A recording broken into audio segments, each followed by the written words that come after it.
अस्सलाम वालेकुम। मैं हूँ Sadia Uzair. Welcome back to Sadia Uzair's kitchen. आज आपके साथ चने की दाल की खिचड़ी की रेसिपी शेयर कर रही हूँ और एक परफेक्ट रेसिपी शेयर करूँगी। चावल भी एकदम से खिले-खिले बनेंगे और चने की दाल भी परफेक्ट पकी हुई होगी, ना तो कच्ची रहेगी और ना ही बहुत ज़्यादा ओवर कुक होगी। और इसके साथ सर्व करने के लिए हम बनाएंगे एक बहुत ही मज़ेदार और सिंपल सा रायता। बिस्मिल्लाहिर्रहमानिर्रहीम। तो यहाँ पर मैंने 3/4 कप यानी कि पौना कप चने की दाल ली है। दाल को सबसे पहले बहुत अच्छी तरह से खुले पानी से धो लेंगे और उसके बाद 3 से 4 घंटे के लिए इसको साफ पानी में भीगा रहने देंगे ताकि दाल अच्छे से सॉफ्ट हो जाए। और नेक्स्ट स्टेप में सबसे पहले इसके लिए एक सिंपल और मज़ेदार सा रायता तैयार कर लेंगे।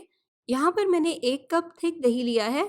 इसमें शामिल करेंगे 1 से डेढ़ खाने का चम्मच बारीक चॉप किया हुआ प्याज, 1 से डेढ़ खाने का चम्मच बारीक चॉप किए हुए टमाटर, 1/4 टीस्पून जीरा पाउडर, हस्बे जायका नमक, 1/4 टीस्पून या हस्बे जायका काली मिर्च का पाउडर, बारीक कटा हुआ हरा धनिया और पुदीना, 1 चाय के चम्मच की जितनी इसमें बारीक चॉप की हुई हरी मिर्चें शामिल करेंगे और तमाम चीज़ों को अच्छे से मिक्स कर लेंगे। आप देखिए रायता यहाँ पर थोड़ा सा थिक है, इसलिए इसमें 1 से 2 खाने के चम्मच पानी या दूध शामिल करेंगे ताकि ये थोड़ा सा पतला हो जाए। मिक्स कर लेंगे। तो लीजिए यहाँ पर हमारा सिंपल और मज़ेदार सा रायता बिल्कुल तैयार है। गार्निश के लिए थोड़ी सी कुटी हुई लाल मिर्चें डाल देंगे। तो इसको भी एक साइड पे रख देंगे और अगले स्टेप की तरफ चलेंगे। तो यहाँ पर दाल को भीगे हुए तकरीबन 3 घंटे हो गए हैं। खिचड़ी पकाने से आधा घंटा पहले चावलों को भी भिगो लेंगे। तो सेम उसी मेजरमेंट वाले कप से नापकर 1.5 कप चावल लेंगे। पौना कप दाल का लिया था तो इसलिए उससे डबल 1.5 कप चावल लेंगे। और चावलों को भी यहाँ पर मैंने बहुत अच्छी तरह से धोने के बाद साफ पानी में भिगो दिया है। तो चावलों को भीगे हुए जब आधा घंटा हो जाएगा फिर नेक्स्ट स्टेप में इसकी कुकिंग स्टार्ट करेंगे।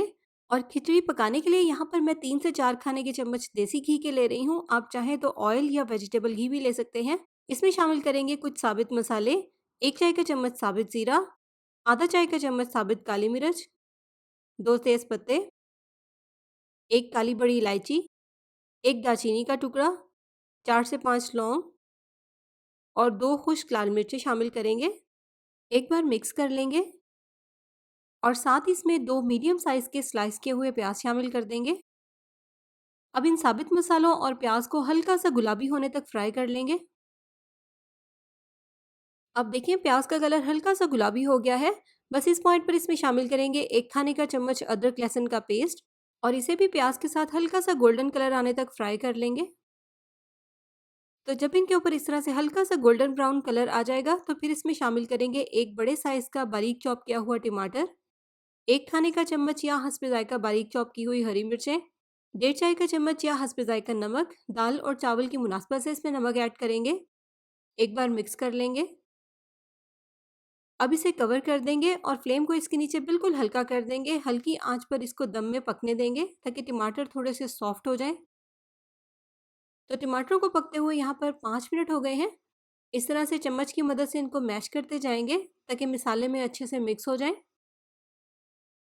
तो टमाटरों को मैश करने के बाद अब इसमें भीगी हुई दाल शामिल कर देंगे और अब 3-4 मिनट तक इसी तरह से लगातार चम्मच चलाते हुए दाल की अच्छे से भुनाई कर लेंगे। तो दाल की भुनाई करते हुए यहाँ पर 3 से 4 मिनट हो गए हैं। अब हम दाल और चावल की मुनासबत से इसमें 4 कप पानी शामिल करेंगे, मिक्स करेंगे और इसमें बॉयल आने देंगे। बॉयल आने के बाद इसको कवर कर देंगे और कवर करके हल्की आंच पर 5 से 6 मिनट के लिए इसको पकने देंगे।